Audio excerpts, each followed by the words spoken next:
Assalamualaikum.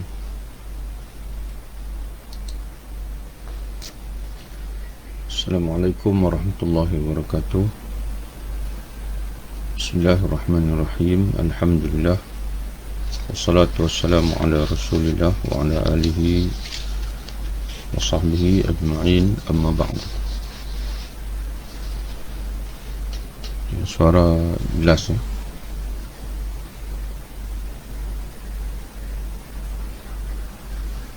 Jelas suara?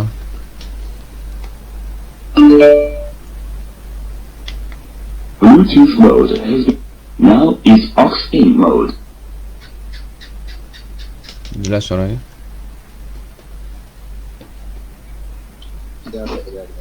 Okey.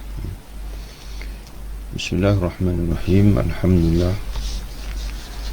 InsyaAllah tuan-tuan dan puan yang rahmatullahi Allah Ta'ala sekalian, kita meneruskan bacaan kita daripada kitab terjemahan Ihya Ulumuddin, karya asalnya oleh Imam Al-Ghazali rahimahullah, dan karya terjemahannya oleh Tengku Haji Ismail Yaqub. Mudah-mudahan Allah Subhanahu Wa Taala melimpahi keberkatan untuk mereka berdua dan mengurniakan pahala yang berpanjangan untuk kedua-dua mereka, insya-Allah. Kita ada saki-baki lagi daripada muqaddimah kitab Ihya Ulumuddin sebelum kita meneruskan kepada kitab yang pertama, insya-Allah, iaitu Kitabul Ilmi. Kata Imam Al-Ghazali rahimahullah, ونفع الله بعلومه في دارين آمين. الباعث الثاني أني رأيت الرغبة من طلبة العلم صادقة في الفقه الذي صلح عند من لا يخاف الله سبحانه وتعالى المتدرع به إلى المباحات والاستظهار بجاهه ومنزلته في المنافسات إلى آخره. Penurung yang kedua, kata Imam Al-Ghazali rahimahullah, Al-Ba'ith Al-Thani, ini menunjuk kepada penjelasan beliau di hujung muqaddimah.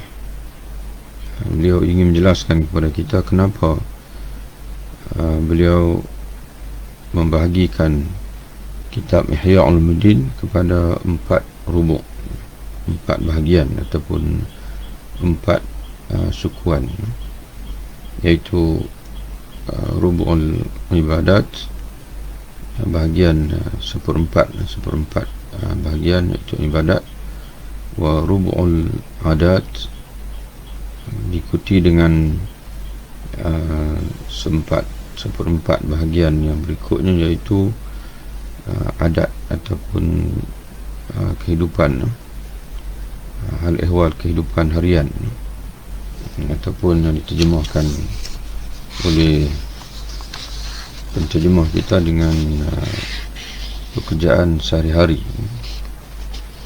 dan diikuti dengan rubu' al-thalith, iaitu al-muhlikat, perbuatan yang membinasakan, dan yang terakhir rubu' al-munjiyat, iaitulah perkara-perkara yang menyelamatkan, yang boleh menyelamatkan.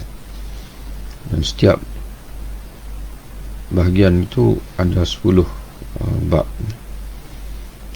Jadi yang pertama, penurung yang asas, kata beliau, kata Imam Al-Ghazali, yang telah pun kita baca sebelum ini, kita ulang sedikit supaya tuan-tuan dan puan dapat mengingatinya semula. Karena bagi dia pembahagian itu merupakan suatu yang daruri, ya, yang mana la budda minhu, yang niscaya, yang begitulah hakikat dan juga kefahaman. Bila kita memahami dan juga menyelami hakikat ad-din, hakikat agama ini, maka kita kata Imam Al-Ghazali, dia merangkumi zahir dan juga batin. zahir luaran kita, batin iaitulah dalaman ataupun hati. Zahir ini ada dua aspek. Satu aspek hubungan kita dengan Allah, itu ibadat, dan satu aspek yang kedua iaitu hubungan kita sesama makhluk. Hubungan kita dengan Allah Ta'ala itu dihuraikan oleh Imam Ghazali dalam Rubu' al-Ibadat, seperempat bahagian yang pertama iaitu yang berkait dengan ibadat. Dan adapun aspek yang kedua, aspek zahir yang kedua, maka dihuraikan dalam Rubu' al-Adat, aspek kehidupan seharian kita yang berkait dengan makan, minum dan sebagainya. Itu dua aspek zahir. Hubungan dengan Allah dan juga interaksi kita dalam kehidupan seharian. Kemudian aspek batin pula, hati pula. Satu aspek berkait dengan perkara-perkara yang membinasakan, iaitu membinasakan hati.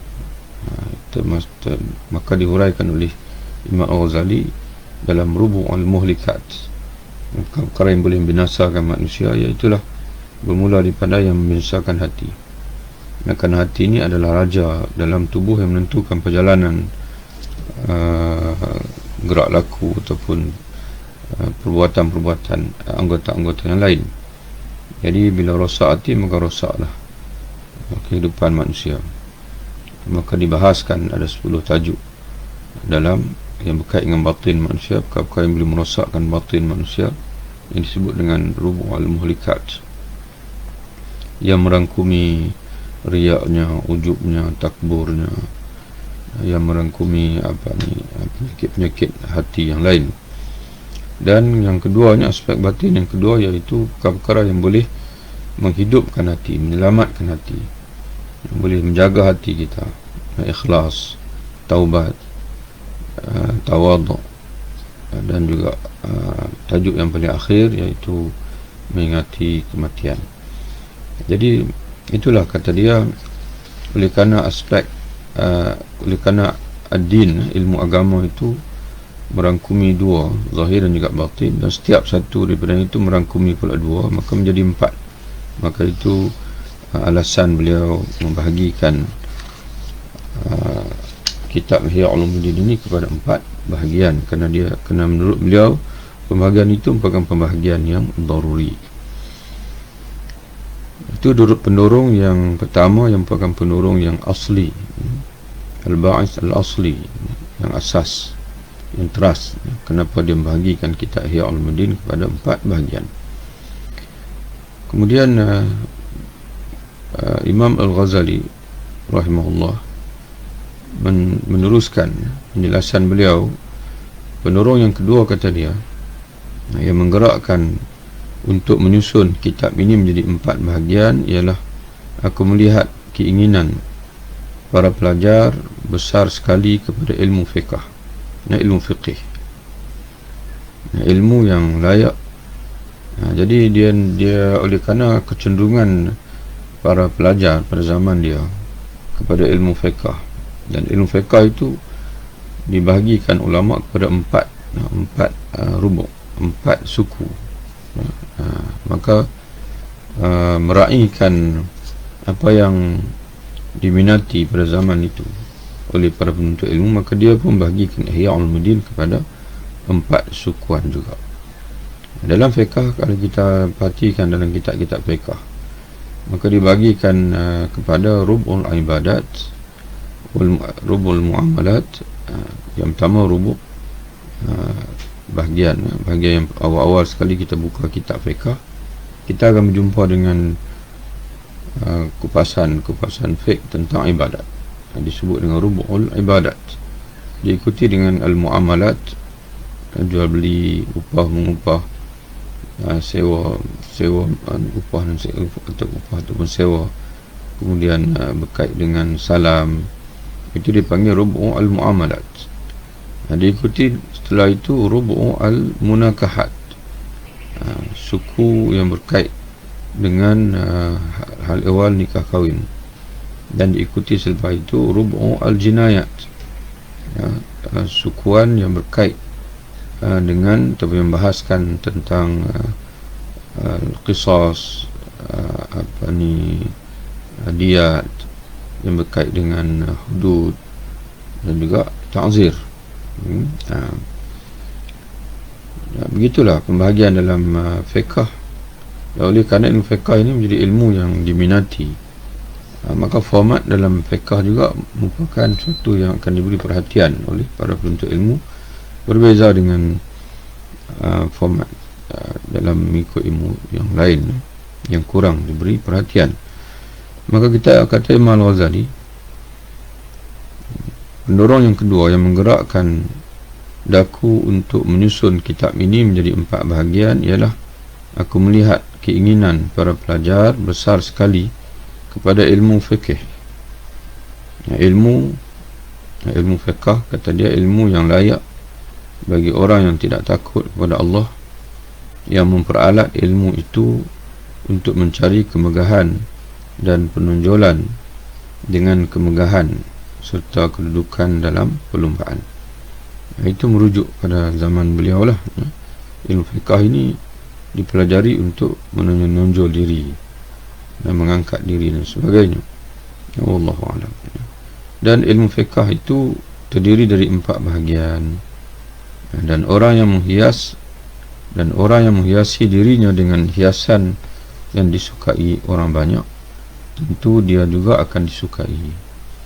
Jadi kalau kita memakai pakaian yang memang masyarakat suka, kita akan menjadi tarikan kepada masyarakat. Itu fitrah.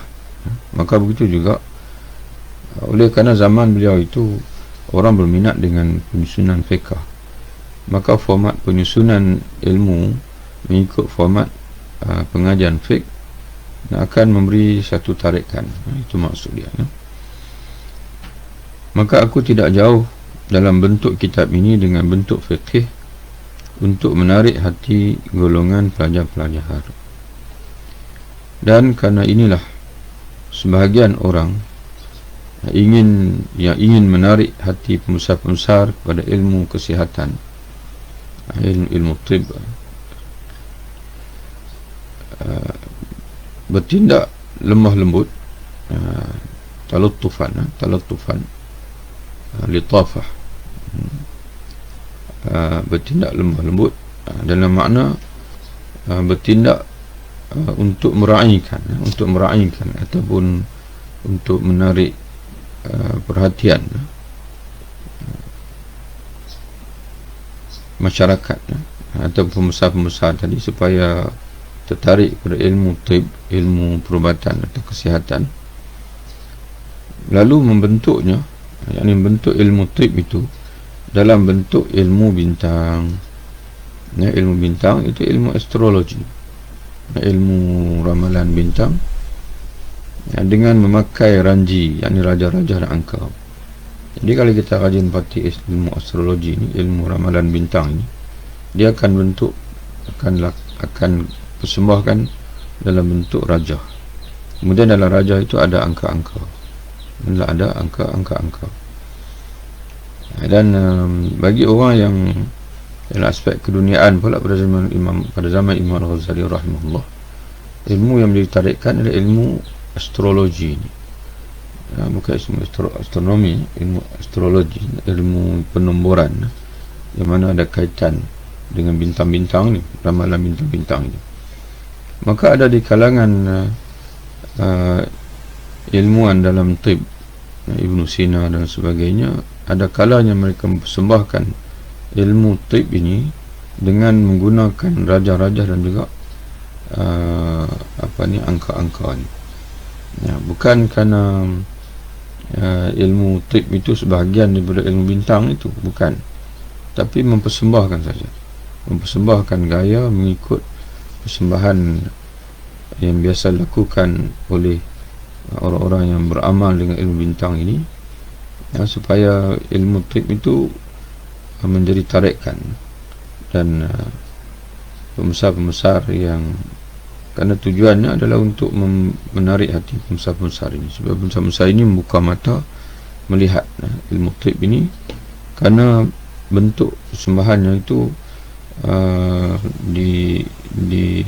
dirangka menyamai persembahan ilmu bintang, dan menamakannya ilmu takwim kesihatan, ilmu takwim kesihatan, supaya kejinakan hati mereka dengan cara itu menjadi tertarik kepada membacanya, untuk membacanya.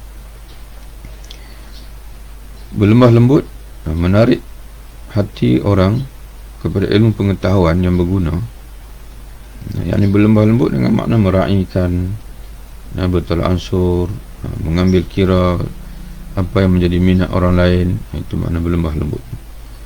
Berlemah lembut menarik hati orang kepada ilmu pengetahuan yang berguna dalam kehidupan abadi, yakni ilmu akhirat, ilmu agama yang membawa yang sangat berguna kepada manusia untuk kehidupan abadi mereka, adalah lebih penting daripada kelemah lembutan menariknya kepada ilmu kesihatan yang faedahnya hanya untuk kesihatan jasmaniah belaka. Jadi kalaulah sikap berlemah lembut ini, mutolak ansur, meraihkan minat orang ramai itu perlu dalam memperkenalkan ilmu kesihatan, yang ilmu kesihatan ini hanyalah untuk jasmani, maka untuk menarik orang kepada ilmu yang menyelamatkan mereka, yang berguna bagi mereka bagi kehidupan abadi, iaitu ilmu agama, dan untuk kebahagiaan akhirat, itu lebih-lebih lagi lah. Kita perlu melakukan sesuatu yang dapat membangkitkan perasaan minat orang ramai kepada ilmu yang lebih penting itu. Faedah pengetahuan ini ialah membawa kesihatan kepada hati dan jiwa yang bersambung terus kepada kehidupan abadi. Jadi faedah pengetahuan ilmu agama ini, kalau ilmu kesihatan hanya untuk kesihatan jasmani, ilmu perubatan hanya untuk kesihatan jasmani semata-mata, tapi ilmu agama ini faedahnya yang akan bawa kepada kesihatan kepada hati dan jiwa, kemudian bersambung terus kepada kehidupan abadi, di mana hati dan jiwa manusia ini kalau sihat, maka akan memberi impak atau memberi kesan terus kepada kehidupan abadi dia di akhirat. Maka apalah artinya ilmu kesihatan itu, ilmu perubatan itu, yang hanya dapat mengobati tubuh kasar sahaja, yang akan hancur binasa pada waktu yang tidak lama lagi. Dan jika dibandingkan dengan ilmu agama yang mana memberi kesan kesihatan kepada jiwa manusia dan seterusnya kepada kehidupan abadi manusia di akhirat, maka kita mohon kepada Allah Subhanahu wa ta'ala akan taufik bagi petunjuk dan kebenaran, bahawa Allah Maha Pemurah lagi Maha Pengasih. Jadi demikianlah tuan-tuan dan puan Allah Ta'ala sekalian, selesai kita daripada muqaddimah. Kita baca muqaddimah kitab Ihya Ulumuddin, terjemahan yang diusahakan oleh Tengku Haji Ismail Yaqub. Dan kemudian insya-Allah kita teruskan kepada kitab yang pertama daripada Ihya Ulumuddin, iaitu Kitabul Ilmi. Sebagaimana tuan-tuan dan puan sekalian, kita dah membaca dalam muqaddimah kitab Ihya Ulumuddin ini merangkumi 4 bahagian, dan setiap bahagian itu ada 10. Dan bahagian yang pertama, Rubu'ul Ibadat, dimulakan oleh Imam Al-Ghazali rahimahullah dengan ilmu, Kitabul Ilm. Dan kitab yang terakhir adalah berkenaan dengan mengingati mati, itu yang terakhir. Jadi kitab yang pertama, jadi sudah tentunya dalam Rubu'ul Ibadat lah, Kitabul Ilmi. Dan kitab yang terakhir, kitab ke-40, iaitu mengingati mati.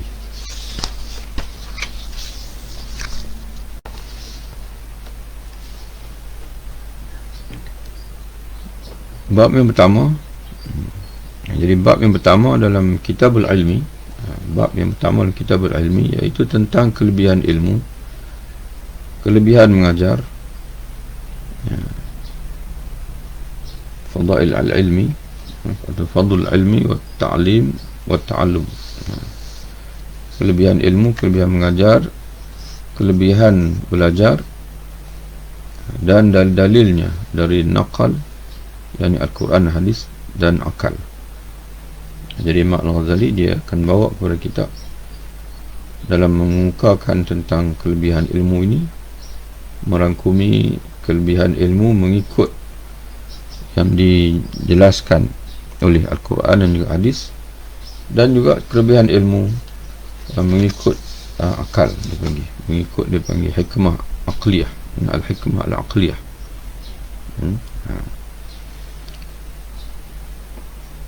Dalil-dalilnya dari Al-Quran. Jadi bab tajuk yang mula-mula sekali iaitu fadlul ilmi, kelebihan ilmu. Dalil-dalilnya, yakni dalil-dalil kelebihan ilmu dari Al-Quran ialah firman Allah Subhanahu wa ta'ala, syahidallahu annahu la ilaha illahu wal malaikatu wa ulul ilmi qa'iman bil qist. Surah Al-Imran ayat 18. Allah mengakui, syahid Allah bersaksi. Syahidah yakni bersaksi. Allah mengakui, yang bersaksi bahawa sesungguhnya tidak ada Tuhan selain daripadanya, dan malaikat-malaikat mengakui, yakni bersaksi, turut bersaksi, dan orang-orang berilmu turut bersaksi yang tegak dengan keadilan. Allah saksi bahasanya sungguh tidak ada Tuhan melainkan Dia. Jadi sebab itu bila kita mengucap asyhadu an la ilaha illallah wa asyhadu anna Muhammadar Rasulullah, dipanggil kalimah syahadah, bukan kita yang mula-mula mengucapkan, tidak. Bukan kita yang mula-mula bersaksi mengakui akan keesaan Allah, bukan. Jadi kalau bukan kita yang mula-mula bersaksi, siapa yang mula-mula bersaksi? Allah Ta'ala sendiri. Allah Ta'ala sendiri yang mula-mula bersaksi bahwasanya Dia adalah Tuhan yang Esa, yang qa'im bil qist, yang sentiasa melaksanakan segala urusan dengan keadilan. Diikuti yang kedua yang bersaksi adalah malaikat, dan yang ketiga kata Allah ulul ilmi, orang berilmu. Ini hebatnya ilmu, maknanya orang berilmu turut bersaksi akan keesaan Allah Ta'ala. Maka lihatlah, kata Imam Al-Ghazali, lihatlah, kamu perhatilah betapa Allah memulai dengan dirinya sendiri dan menduai dengan malaikat. Maknanya ikuti yang kedua, mula-mula yang bersaksi atas keesaan Allah adalah Dia sendiri, kemudian diikuti yang kedua dengan malaikat, dan menigai yang ketiga yang bersaksi akan keesaan Allah ialah ahli ilmu, orang berilmu. Cukuplah kiranya dengan ini, kata Imam Ghazali, buat kita petanda, untuk kita jadikan sebagai petanda kemuliaan, kelebihan, kejelasan dan ketinggian orang-orang yang berilmu. Jadi bila sudah tentu ilmu di sini adalah ilmu ma'rifatullah, dan ilmu mengenal Allah Ta'ala, karena hanya orang yang kenal Allah Ta'ala saja yang akan bersaksi bahwasanya tidak ada Tuhan melainkan Allah Subhanahu wa Ta'ala. Kemudian pada ayat yang lain, jadi tuan-tuan dan puan-puan, kita berada dalam muka surat 39, kitab terjemahan Ihya Ulumuddin oleh Tunku Haji Ismail Yaqub rahimahullah. Kemudian kata Imam Ghazali lagi, pada ayat yang lain Allah Subhanahu wa Ta'ala berfirman, yarfa'illahu alladhina amanu minkum walladhina utul ilma darajat. Surah Al-Mujadilah ayat yang ke-11. Diangkat oleh Allah orang-orang yang beriman daripada kamu dan orang-orang yang diberi ilmu dengan beberapa tingkat. Yarfa'illahu, Allah akan mengangkat orang-orang yang beriman di kalangan kamu dan orang-orang yang dikurniakan ilmu darajatin, dengan beberapa darjat. Dengan itu dari segi terjemahanlah darajatin nakirah, yang dengan darjat dipanggil. Kalau sembahyang berjamaah sebagai contohnya, Allah Ta'ala menyebutkan sembahyang berjamaah lebih baik daripada sembahyang sendirian dengan 27 darjat. Tapi kelebihan orang beriman yang dikurniakan pula dengan ilmu ini tidak ditentukan. Darajatin maknanya terbuka. Dia mungkin jadi 10 darjat, mungkin 20 darjat, mungkin 30 darjat, bahkan mungkin 100 darjat, mungkin 1000 darjat. Maka itu maksud darajatin, dengan darjat-darjat yang mana tidak ditentukan. Walaupun di sini dia terjemahkan beberapa, tapi kalau tengok kepada asal darajatin itu adalah nakirah, yang mana tidak tertentu berapa darjat itu. Mana dia boleh menjadi darjat yang banyak tanpa had, asalkan kita rajin untuk ilmu. Maka perhatikan kata Imam Ghazali, Ibnu Abbas radhiyallahu anhu, diredai Allah, dia kiranya ini jumlah doa, ya, jumlah i'tiradiyah, yang maknanya kita berdoa, radhiyallahu anhu, sallallahu alaihi wasallam, radhiyallahu anhu, subhanahu wa ta'ala. Itu dalam bahasa Arab disebut dengan jumlah mu'taridah. Ibnu Abbas radhiyallahu anhu mengatakan, untuk ulama beberapa tingkat di atas orang mukmin yang bukan alim. Ulama di sini mana orang alim, orang yang berilmu, bukan ulama dalam istilah yang biasa kita guna dalam masyarakat kita, iaitu orang yang sudah mencapai satu tahap yang dia boleh mengajar. Tidak. Ini maknanya, karena Imam Al-Ghazali ini dia bawa kepada kita ini adalah ayat-ayat yang berkait dengan fadilatul ilmi, fadilat itu fadlul ilmi, fadilat ilmu. Jadi tertentu merujuk kepada kelebihan orang yang suka menuntut ilmu, walaupun mungkin dia tidak menjadi ulama, tapi dia bekerja, bertugas, berfungsi, berusaha untuk menuntut ilmu. Maka kata Imam Al-Ghazali, kata Ibnu Abbas radhiyallahu anhu, untuk ulama beberapa tingkat di atas orang mukmin dengan 700 tingkat tingginya. Antara dua tingkat itu jaraknya sampai 500 tahun perjalanan. Seorang ulama, dua-dua beriman, tapi seorang ini dia alim, seorang ulama, dan seorang lagi mukmin saja atau mungkin abid. Jadi kata Ibnu Abbas, jarak di antara mereka berdua itu, jarak ulama itu melebihi 700 tingkat tingginya, dan di antara satu tingkat dan satu tingkat itu jarak perjalanan 500 tahun. Pada ayat yang lain Allah Subhanahu wa taala berfirman, "Qul hal yastawi alladhina ya'lamuna wal ladhina la ya'lamuna." Surah Az-Zumar ayat 9. Katakanlah wahai Muhammad, apakah sama antara orang-orang yang berilmu dan orang-orang yang tidak berilmu? Ini Allah Ta'ala kemukakan dalam bentuk soalan. Dan di sana para ulama menyatakan bahawa istifham dalam Quran ini dia tidak semestinya memberi makna soalan yang perlu kita jawab, kerana ada di sana istifham ingkari yang bertujuan untuk menafikan, dan ada di sana istifham yang bertujuan untuk penegasan, dan di sini istifham di sini adalah untuk penafian. Yang ini tidak sama. Hal yastawi, walaupun dari segi zahirnya pada dipanggil makna pada istifhamnya, hal itu mana adakah sama orang yang berilmu dan orang tidak berilmu, tapi maksud di sini ialah untuk penafian, tidak sama.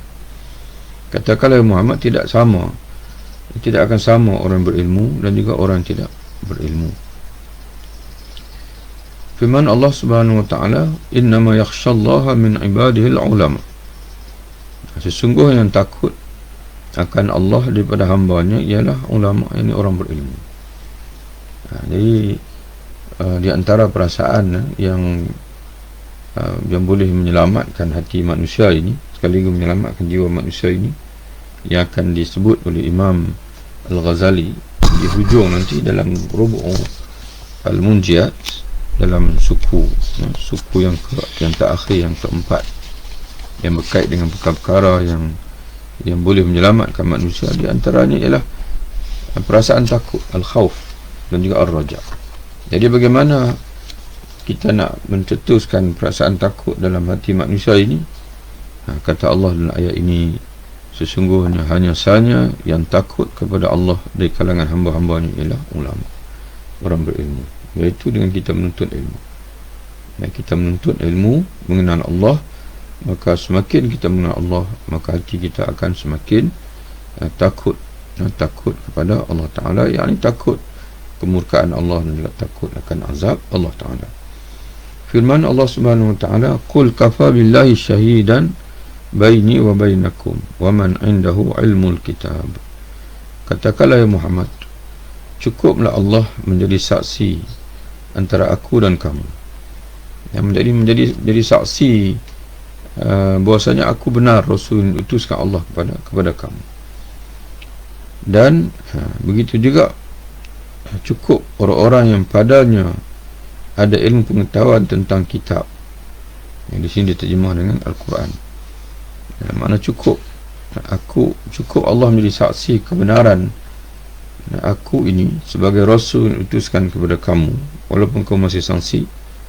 Cukup Allah menjadi saksi, dan juga orang-orang yang berilmu, yang berilmu pengetahuan tentang kitab ini, tentang Al-Quran ini, mereka juga menjadi saksi. Tadi tuan-tuan sekalian, di ayat di mula-mula tadi, orang berilmu, termasuk kita juga, bila kita mempelajari, mencari ilmu, menuntut ilmu, orang berilmu merupakan orang yang ketiga yang bersaksi akan keesaan Allah.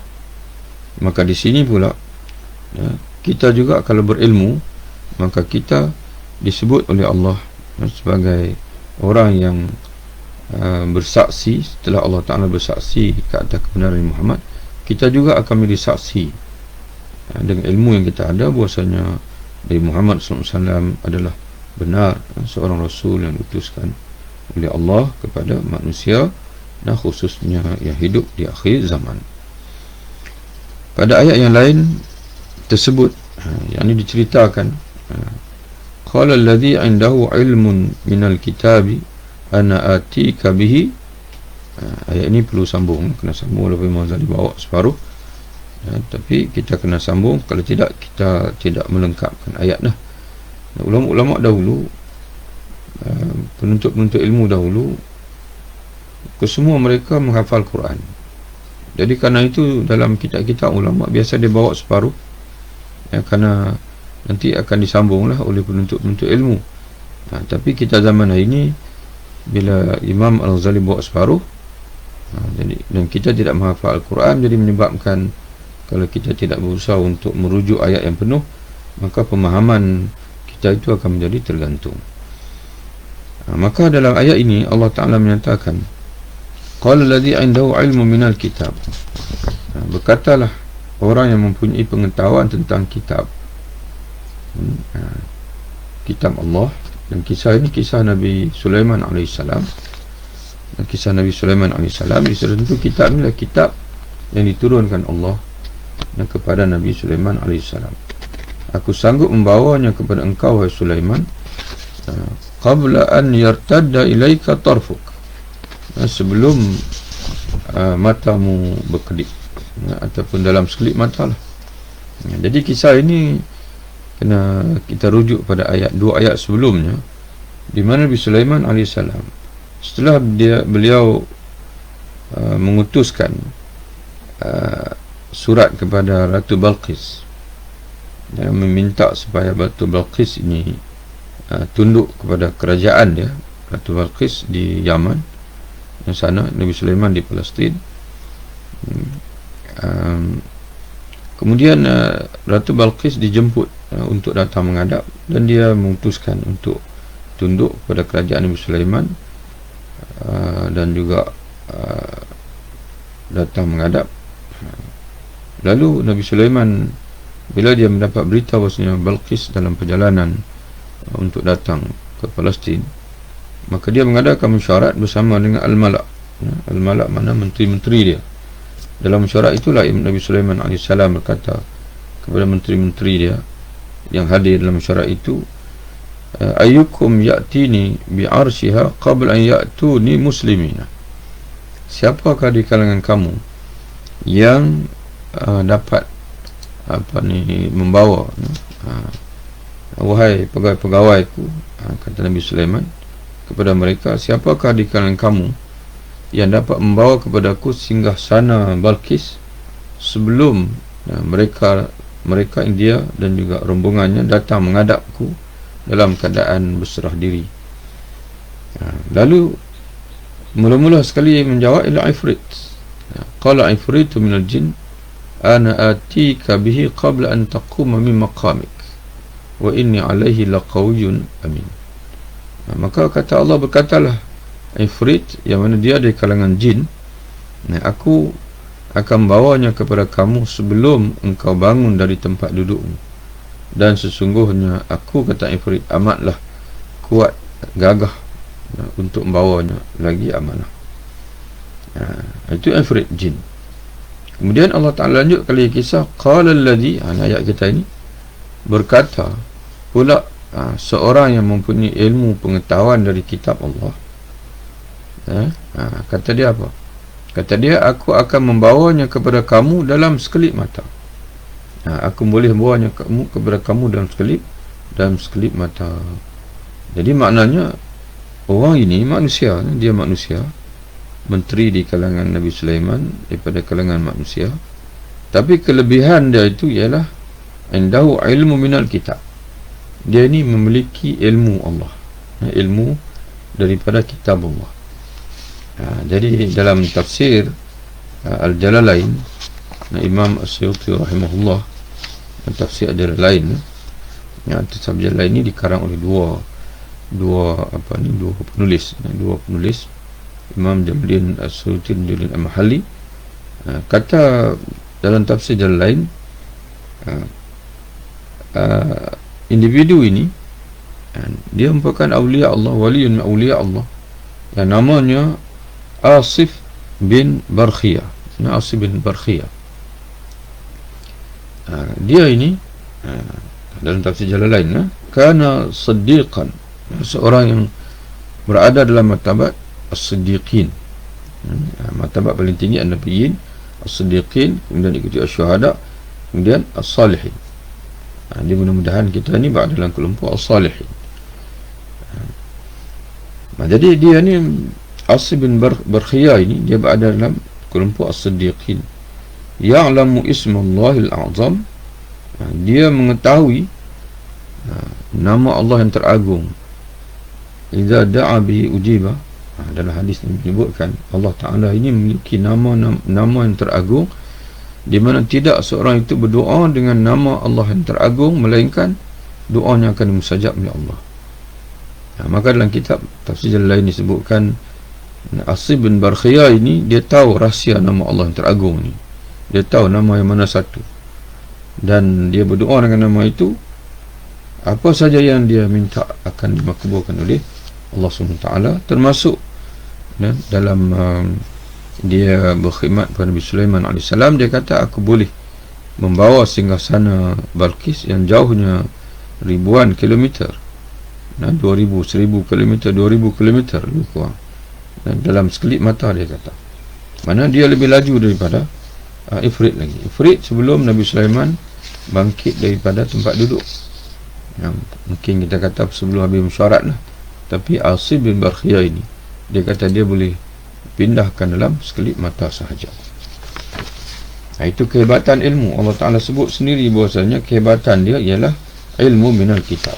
Dia memiliki ilmu daripada kitab Allah. Jadi kita pun sama juga. Kalau kita menguasai ilmu Quran dan ditambah pula dengan ilmu sunnah Nabi, maka kita akan menjadi seorang manusia yang mempunyai kehebatan, insya-Allah. Bukan kehebatan untuk kita menunjuk, tapi kehebatan untuk kita bertakarub kepada Allah, memudahkan urusan takarub kita, juga urusan dakwah kita dan sebagainya. Ayat ini beritahu bahawasanya orang itu merasa sanggup, ini memiliki kesanggupan, merasa sanggup. Dalam bahasa Arabnya Imam Ghazali sebut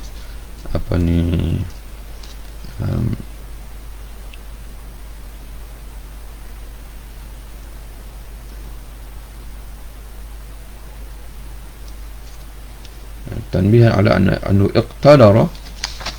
Ayat ini memberitahu kita bahawasanya orang ini mana Asim Barkhiyah ini iqtadara, dan dia merasa diri dia mampu. Dia merasa diri mampu untuk melaksanakan tugas itu lebih pantas daripada Ifrit, kerana tenaga pengetahuan yang ada pada dirinya, dan kerana kekuatan ilmu yang ada pada dirinya. Berfirman Allah SWT lagi, wa qala alladhina utul ilma wailakum thawabullahi khairun liman amana wa amila salihah. Berkatalah orang yang memiliki pengetahuan, malanglah nasibmu, pahala dari Allah lebih baik untuk orang beriman dan mengerjakan perbuatan yang baik. Jadi orang berilmu, berkatalah orang pengetahuan. Mana orang pengetahuan, dia tahu apa yang paling baik. Yang paling baik ialah iman dan juga amal salih. Itu yang lebih baik daripada segala-galanya, berbanding dengan harta, berbanding dengan jawatan, kedudukan dan sebagainya. Dan menjadi nasib malang seorang yang dia masih lagi tercari-cari apa yang paling baik dalam hidup ini. Wailakum sawabullah, nasib malanglah bagi kamu, jika kamu tidak mengetahui bahasanya pahala Allah Ta'ala itu khairun, lebih baik bagi orang yang beriman dan juga orang yang mengerjakan perbuatan beramal saleh.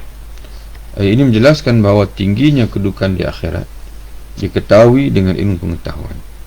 Jadi bagaimana manusia dapat mengetahui apa yang paling baik dalam hidup dia, yang perlu dia kejar, dan apa yang kurang baik, yang perlu bersederhana dia dalam mengejarnya. Maka pengetahuan itu bergantung kepada ilmu. Pada ayat yang lain Allah Ta'ala berfirman, wa tilkal amsalu nadribuha linnas wa ma ya'qiluha illa al-alimun. Contoh-contoh itu kami buat untuk manusia, dan tidak ada yang mengerti kecuali orang-orang yang berilmu. Jadi segala contoh dalam Quran ini tidak akan beri manfaat, dan tidak akan memandang contoh-contoh itu mempunyai nilai ilmu, nilai untuk diperhatikan, melainkan oleh orang-orang yang berilmu. Dan firman Allah lagi, walau radduhu ila rasuli wa ila ulil amri minhum la'alimahu alladhina yastanbitunahu minhum. Dan jika sekiranya mereka mengembalikan persoalan yang mereka perselisihkan itu kepada Rasul dan orang-orang yang berkuasa di antara mereka, itu terjemahan kepada ulil amri minhum. Ulil amri minhum, ulil amri ini dia ada dua bahagian. Ulil amri iaitu orang-orang yang memiliki yang memegang urusan. Di sini diterjemahkan orang yang berkuasa.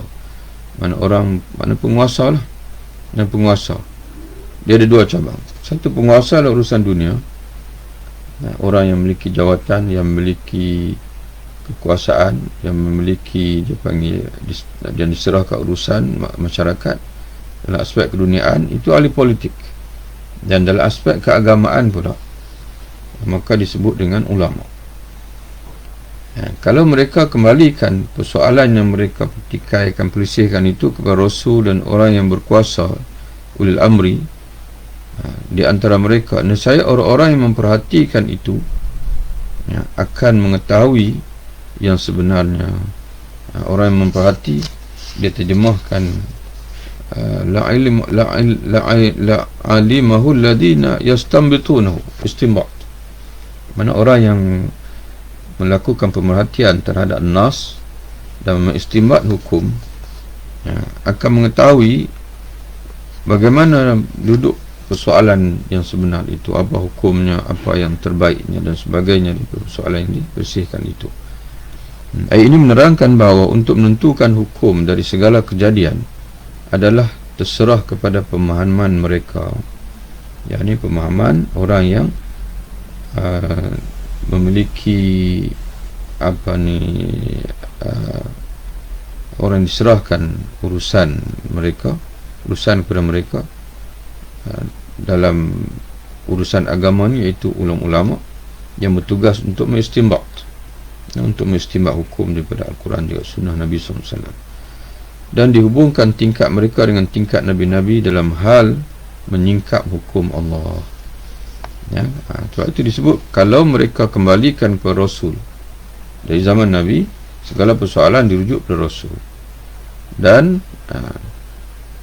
selepas Nabi wafat, maka persoalan itu dikembalikan kepada ulil amri. Dan ulil amri ini kita sebut tadi terbagi dua.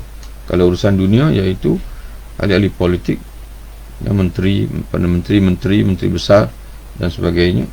Dan urusan agama pula, maka dirujuk kepada ulil amri dalam bidang agama, iaitu mufti, qadi, orang-orang berilmu dan sebagainya. Maka mereka lah yang dapat mengistinbatkan, menyimpulkan hukum. Jadi peranan ulama ini mewarisi Rasul. Dan ada yang menafsirkan tentang firman Allah, ya bani Adam, qad anzalna alaikum libasan yuwari sawatikum warisha wa libasut taqwa zalika khairun. Wahai anak Adam, wahai anak Adam,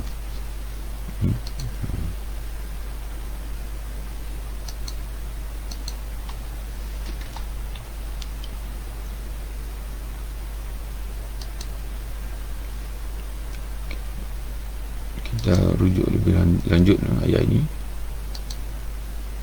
Di hujungnya tu walibasut taqwa, tu ada sambungan.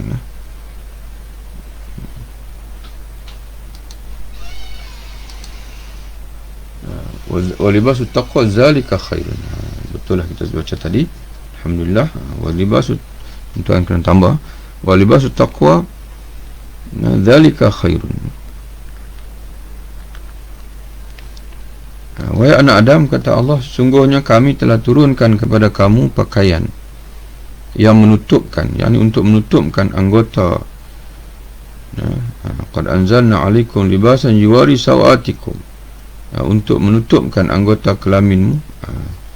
Dan tulisan kurungan itu untuk menutup aurat kamu. Kata Allah, yuwari sawatikum. Sawatikum mana benda-benda yang jelek untuk kamu dedahkan kepada orang lain, iaitu aurat kamu. Warishan, dan pakaian bulu untuk perhiasan. Walibasut taqwa dzalika khairun, dan pakaian takwa itulah yang terlebih baik bagi kamu, ataupun yang sebaik-baiknya. Dan pakaian takwa itulah yang sebaik-baiknya. Dalam tafsiran, sebagian ulama mentafsirkan bahawa pakaian itu maksudnya ilmu, dan bulu itu maksudnya yakin, dan pakaian ketakwaan itu maksudnya adalah malu, sifat malu. Itu kata Imam Ghazali. Ada ulama yang mentafsirkan begitu. Jadi kalau berdasarkan tafsir Imam Ghazali ini, maka kita tengok ayat itu, wahai anak Adam, sungguhnya kami telah turunkan kepada kamu pakaian yang menutup kejelekan kamu. Jadi kata Imam Ghazali, ada ulama mentafsirkan pakai ilmu. Wahai anak Adam, sungguh kami telah menurunkan kepada ilmu untuk menutup. Dengan ilmu itu kamu dapat menutup sifat-sifat, dipanggil mana dapat membuang ataupun dapat, orang kata apa, menghakis, menutup, dipanggil sifat-sifat jelek diri kamu, diri manusia itu. Dan kami juga menurunkan rishan, di sini kata bulu, pakaian bulu, untuk menutup, untuk sebagai perhiasan kamu. Kata Imam Ghazali di sini, sebagai orang mentafsirkan, itu yakin, keyakinan. Dan libas taqwa, pakaian ketakwaan itu, iaitulah sifat malu. Wallahu a'lam. Pada ayat yang lain tersebutkan, walaqad ji'nahum bi kitabin fassalnahu ala ilmin. Sesungguhnya kami telah datangkan kitab kepada mereka, kami jelaskan kitab itu dengan berdasarkan kepada pengetahuan. Pada ayat yang lain Allah Ta'ala berfirman, falanaqussanna alaihim bil ilmin, sesungguhnya akan kami ceritakan kepada mereka menurut pengetahuan. Jadi bukan cerita dongeng, cerita kosong, tapi cerita yang mana yang betul-betul realiti, yang benar, bukan dongengan. Kerana cerita itu, kata Allah, disampaikan oleh Allah Tuhan, yang di antara sifat Allah itu ialah al-ilmu, mengetahui. Bal huwa ayatun bayyinatun fi suduril ladzina utul ilm. Bahkan Al-Quran itu adalah bukti-bukti yang jelas di dalam dada mereka yang diberi pengetahuan. Dan dalam ayat yang lain Allah Ta'ala berfirman lagi, khalaqal insana 'allamahul bayan. Allah, Tuhan yang menjadikan manusia dan mengajarkan manusia itu al-bayan, bagaimana berbicara untuk menjelaskan maksud yang ada dalam hatinya. Tuhan menerangkan demikian itu pada ayat tadi untuk menyatakan nikmatnya dengan pengajaran itu. Jadi kata Imam Ghazali, dalam awal surah Ar-Rahman itu Allah Ta'ala sebut membilang nikmat Allah kepada manusia. Jadi salah satu daripada nikmat Allah ialah allamahul bayan. Allah menggunakan ilmu kepada dia. Al-bayan, ilmu untuk berbicara. Jadi kata Imam Ghazali, ayat ini menerangkan kepada kita bahwasanya di antara nikmat Allah Ta'ala itu ialah pengajaran, dia panggil ta'lim, ta'lim, Allah mengajar.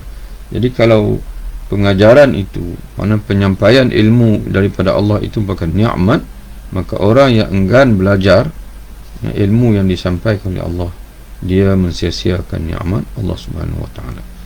Adapun hadis, maka Rasulullah SAW bersabda, "Man yuridillahu bihi khairan yufaqihu fid din wa yulhimhu rusydahu." Barang siapa, kata Nabi SAW, yang dikehendaki Allah untuk memperolehi kebaikan atau untuk mendapatkan kebaikan, khairan yufaqihu, mana kebaikan agama di dunia, yufaqihu fid din, niscaya dianugerahinya kefahaman atau pemahaman dalam agama, dan diilhaminya petunjuk, rusydahu. Allah akan mengilhamkan kepada dia rusyd. Rusyd ni adalah petunjuk ataupun kebijaksanaan, dan semua itu merupakan perkara yang sinonim dengan ilmu pengetahuan. Itu hadis ini kita tengok dalam nota kaki, tuan-tuan sekalian. Imam Al-Iraqi, Zainuddin Al-Iraqi, kata dia hadis ini diriwayatkan oleh Imam Al-Bukhari dan Muslim dari Muawiyah radhiyallahu anhu. Jadi tuan-tuan sekalian, begitulah kita untuk hari ini. Alhamdulillah tuan-tuan sekalian, kita selesai muqaddimah Ihya Ulumuddin, dan kita sempat dalam siri yang pertama, iaitu dalam membaca Kitabul Ilmi. InsyaAllah kita akan teruskanlah dalam siri-siri berikutnya sehingga selesai kita membaca Kitab Al-Ilmi daripada Ihya Ulumuddin. Wallahu a'lam bissawab.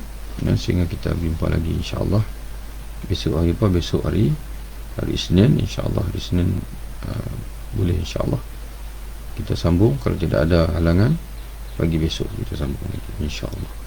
Wabillahi taufiq. Assalamualaikum warahmatullahi